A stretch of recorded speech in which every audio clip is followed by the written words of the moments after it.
Guys, for about 15-20 years, we've noticed the strengthening of the transatlantic alliance between the United States and Europe, particularly through the European Union.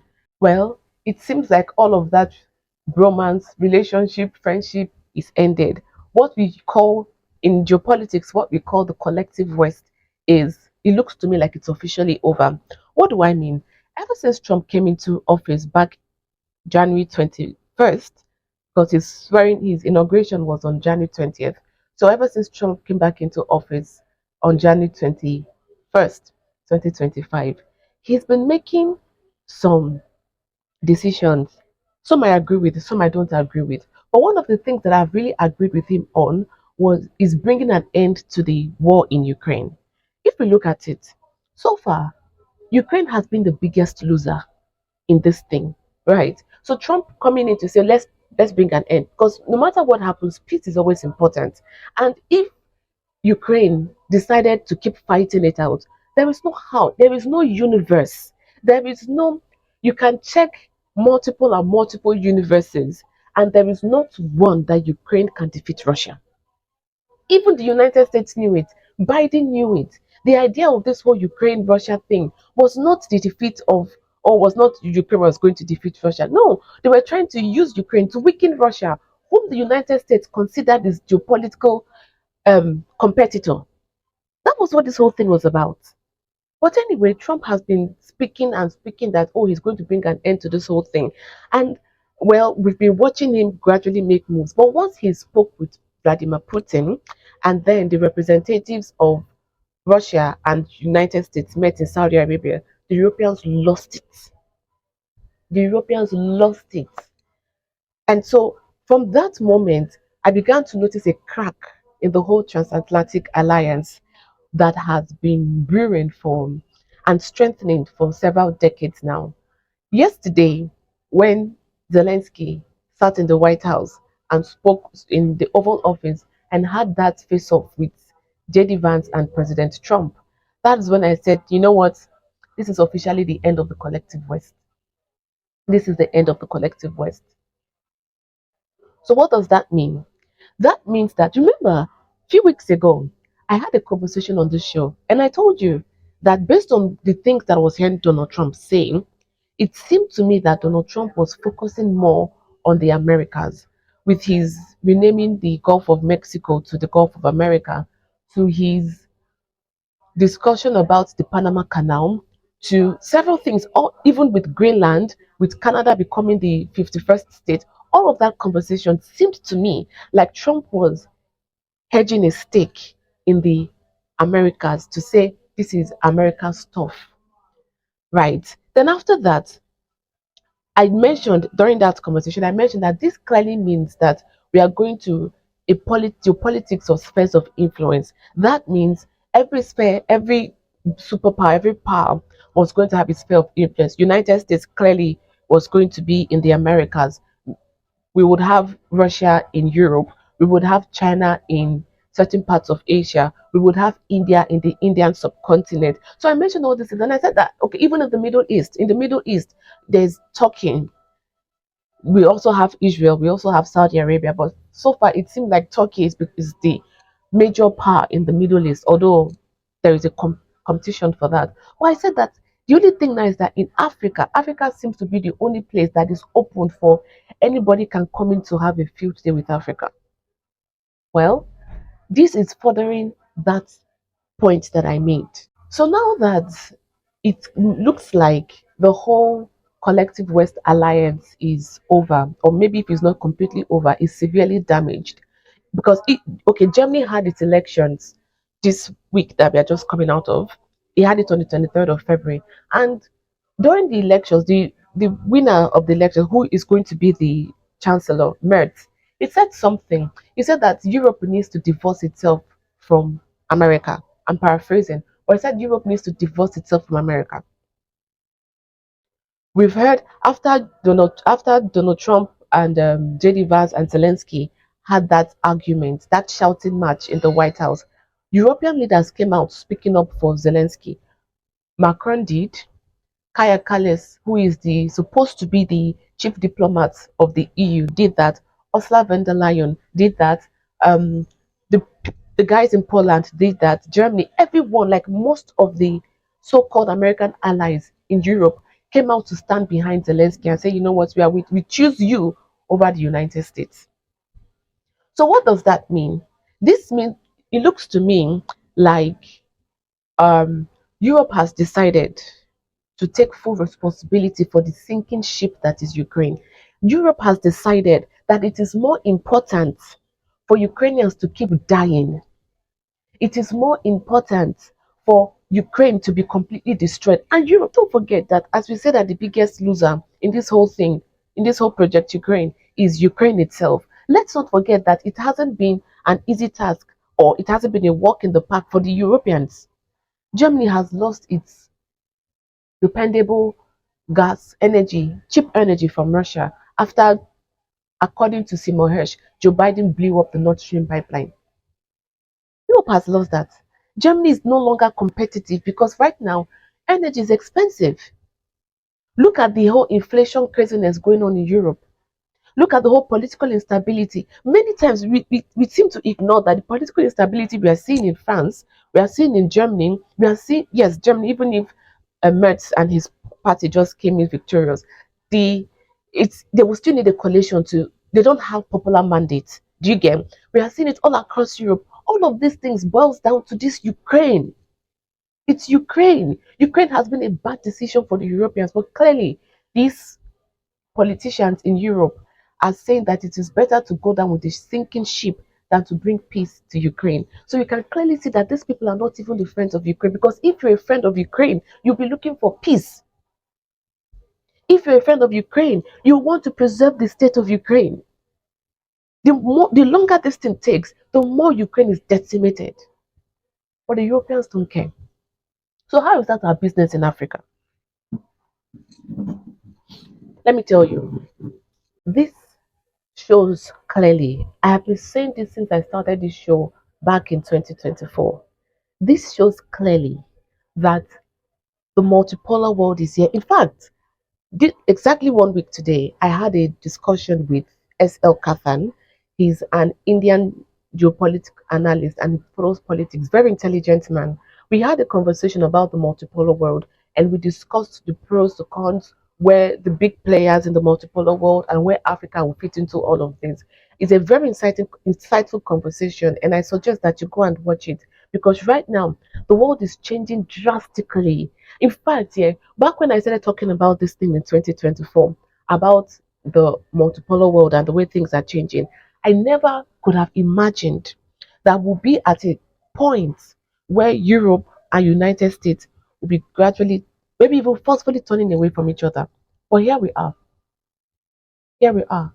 Meaning that now that Europe is not, these leaders currently in Europe are telling themselves that they cannot rely on America for anything. This is the Trump administration. Yes, just has 4 years. But let's not forget that at one point, right now, one of the things we complain about with American geopolitics is the rise of the neoconservatives, that is the neocons, right? We complain about that. But there was a time that they were not such a big deal. And it began in the 1990s, I believe, in 1990s, under the Clinton administration, the neocons became strong, right? Now, it seems to me that there is a rising tide in the United States, and the neocons are losing footing. Of course, they are still a very powerful force, but it seems to me that they are losing footing day after day. And what is getting stronger in the United States is this whole MAGA ideology. Now, with MAGA ideology, you can say, all right, the Democrats are not onto that. Yes, but there is also a sect within the Democratic Party. While they may not be as prominent as MAGA in the Republican Party is, there's a sect in the Democratic Party that is saying, let us take care of America. Let us take care of America. They are speaking of America's workers' rights. They are speaking about health for Americans, free healthcare for Americans. They are speaking about free education for Americans. So these people, while they are not, like I said, they are not the overwhelming majority in the Democratic Party, these people are actually invested in, you can say it's like a left wing populist movement.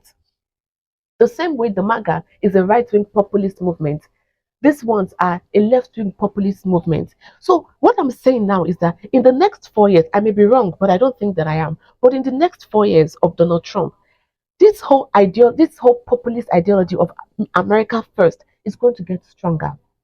The way we saw the neoconservatives rise in the 1990s, we are going to see this ideology rise. This America first, take care of America. We are going to see this ideology rise. If you don't believe me, look at the way, um, I believe his name is Jenk, yes, of the Young Turks. Look at the way he's beginning to align himself with MAGA. He's aligning himself with MAGA because some of the things that they are saying in MAGA fit his own populist left wing ideology. And this is the Young Turks, is the biggest left wing alternative media voice in the United States. So I said that to say that some people may just say, okay, after Trump, things are going to go back to normal. I don't think so. I think that after Trump, if it's a Republican that takes after Trump, let's say JD Vance. JD Vance is fully MAGA. Do you understand? And now, one of the conversations they're having within the electoral base of the left wing party, of the Democrats, one of the conversations that they're having is how can they create their own MAGA, but like left wing MAGA, so that they can push a candidate who is going to win the presidency. This is what is going on. So Europe has arranged its mind that it cannot bank on the United States anymore. Do you understand? Europe realizes that it cannot bank on the United States. So Europe is going to now begin to look out for itself. Why am I saying that? Because I asked the question, how does this affect us in Africa? Now let me tell you. Europe is one of the things they are discussing now strongly is that they want to build their own European security architecture, right? And they want to build their own European military. To build military, you need industrial base. For an industrial base to work, for Europe to have industries that run to produce weapons and to produce this kind of technology they need energy. You cannot run an industry with solar panels. You need energy, dependable energy. They have cut off Russia. They have cut off Russia. United States, but they will still be buying, but United States energy is very expensive. Where can they look? Africa. If you look at, remember that in 2023, Italy, was it 2023 or 2025? I think it was 2023, but I may be mistaken about the year. But Italy came into, Giorgia Meloni of Italy came into Africa to discuss and how they want to do partnership with Africa. But everything that she said boiled down on energy. They need Africa's energy. There's a pipeline that they are building that is supposed to take gas from Nigeria through Niger Republic all the way to Europe. They need our energy. They need our energy. You're asking, where does Africa come into this? If you had listened to the conversation that they had, President Trump, President Zelensky, and Vice President JD Vance, among other officials, if you listen to their conversation that they had yesterday, as when I'm recording this, right? That's 28th of February. If you listen to that conversation, Trump was saying they need Ukraine's rare earth minerals. What did he say he needs the rare earth minerals from? Military technology and AI. One of the places, the main, now speaking about this Ukraine one, the main place where this whole Ukraine's rare earth minerals is in the place where this battle with this war with Russia is going on. Russia has even taken most those lands that Russia took back in 2022. Yes, those lands are home to these minerals, these rare earth minerals. Another place you can get these rare earth minerals is Africa. Europe will look to Africa. United States will look to Africa. Remember, I told you last year that there was this think tank in the United States that released a report. And in the report, the think tank suggested that then it was under Biden, that Biden should look towards East Africa for certain minerals the United States needs now. Critical minerals. Africa is where these people would look. Energy, they will need Africa. Rare earth minerals for this military technology, for AI, they will need Africa. So if Europe wants to build itself to say, okay, they want to build it themselves to be strong, I don't know how they want to do this, honestly, because you don't start building an industry overnight. But let's just say that they are determined to build like sophisticated military in Europe, right? Let's just say they want to do it. They need Africa. They need Africa. Last year I told you that the UK was opening up the UK military, right, was opening up something for Africa, not just Africa, but like Commonwealth countries to come in, particular also including African nations can come in to do certain things within the UK military. These people they cannot raise. I think I read a report. I may be wrong, but I think they said something like UK can muster only 25. Is it 25,000 troops? Russia has 1.5 million. If they want to compete with Russia, Russia has 1.5 million. Think about that. Maybe France is in a bit of a better place, but together, I don't think Europe can quickly raise an army of hundreds of thousands. I don't know. I don't know how Europe wants to do it. They will need people. What's not to say that they might open up the Africans? Oh, come and join us, right? You join us, you get citizenship. You join us, you get permanent residency. These people want to build an army. They want to build a military. They want to build a military. And every time Europe has found itself in a situation like this, where they wanted to do something with military, they came to Africa to source. We have the world wars as examples. So do not rule off that in the next, maybe in the next year or some years down the line, you'll be hearing that European countries are recruiting African soldiers to give them permanent residency and give them citizenship and pay them and all of that. Don't be surprised. So I keep saying this that one thing that I've realized with Africa is we tend to think that we exist in a vacuum, that things just happen away from us. We do not realize that we're a core part of the way the world functions. The way the world functions, we're a core part of it. So even now that we are saying, oh, America and Europe, they're divorcing, that whole um all over alliance is coming to an end, blah blah blah. So we just think, oh yeah, it's just them. I'm just making you aware. I want you to realize now that there are consequences of this thing. Because if they're not getting military protection from the United States and they have annoyed Russia that is on their border, they will need military. They cannot go and ask China for military protection. They want to build their own. And don't forget that these European countries are colonialists. There was a time they were world powers. I keep saying this about the United Kingdom. United Kingdom still find it hard to believe that it's inconsequential when it comes to geopolitics. It finds it hard. I said it also about France. That one of the reasons that France was trying to hold on to its colonies, right, in Africa, is because it could not. Like if it loses Africa, then it would dawn on France that France is inconsequential in global conversations. I've said it several times on this show. So, coming from a continent and former world powers who find it hard to stomach the fact that they are no longer the big deal when it comes to geopolitics. Meanwhile, the Russia they have been antagonizing for centuries is still a big deal when it comes to geopolitics. They're going to make very dangerous moves. They're going to make very desperate moves. And when they're making desperate moves, don't think that they will look away from Africa. Don't think they will look away from Africa. I am suggesting again that you go and watch that discussion that I had with S.L. Kanthan about the multipolar world. Once you listen to that conversation, you understand the gravity of the situation that we are in today's world. And if he said something, S.L. Kanthan said something very important that I wish every African would hear it. He said that Africa has just the next say 25 years to get things done. Because if it fails to hit this thing from now to the next 25 years, I don't think Africa can do anything again. Now, this is me adding that part. I don't think Africa can do anything again. He said, because right now, yeah, when they think of Africa, everyone always thinks about our minerals, our natural resources, and all of that. Yes. But the most important thing that Africa has that nowhere else on the planet can compete is our human resource, our people. We have the youngest population in the world.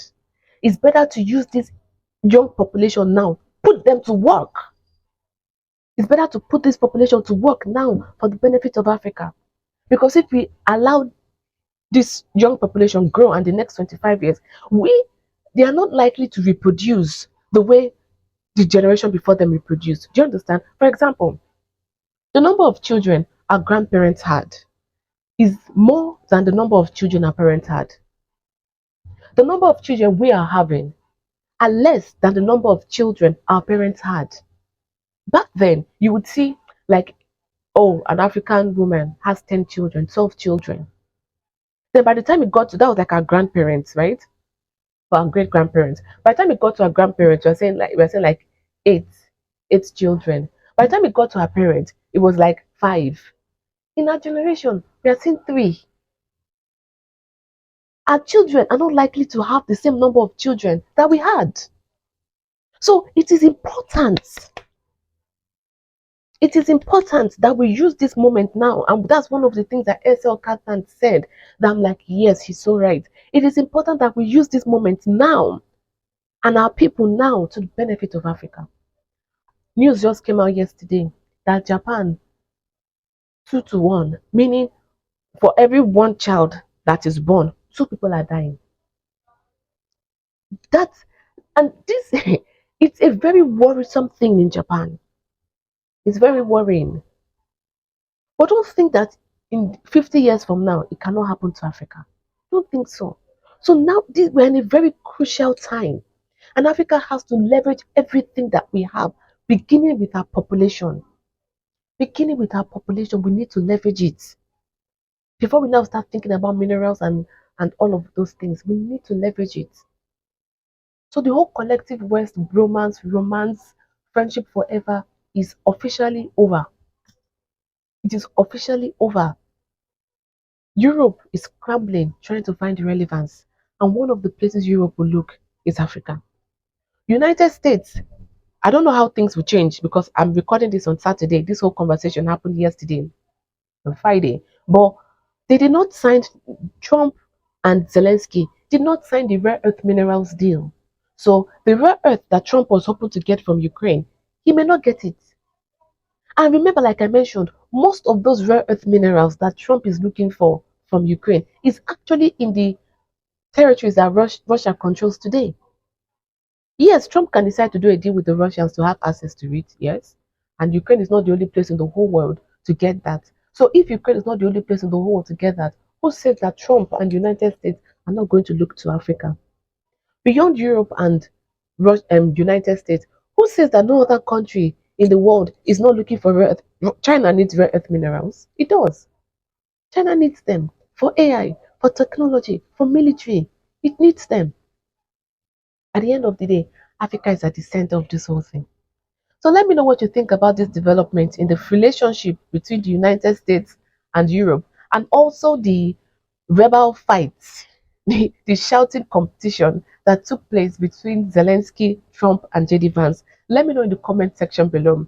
As always, don't forget to like this video, subscribe to this channel, and share this video with your family members, your friends, everyone you hold dearly, so that we know every Africans are awakened to what is really going on in the world, so that Africa can take its rightful place with its geopolitical interest, economic interest, and even political interest in mind in the multipolar world.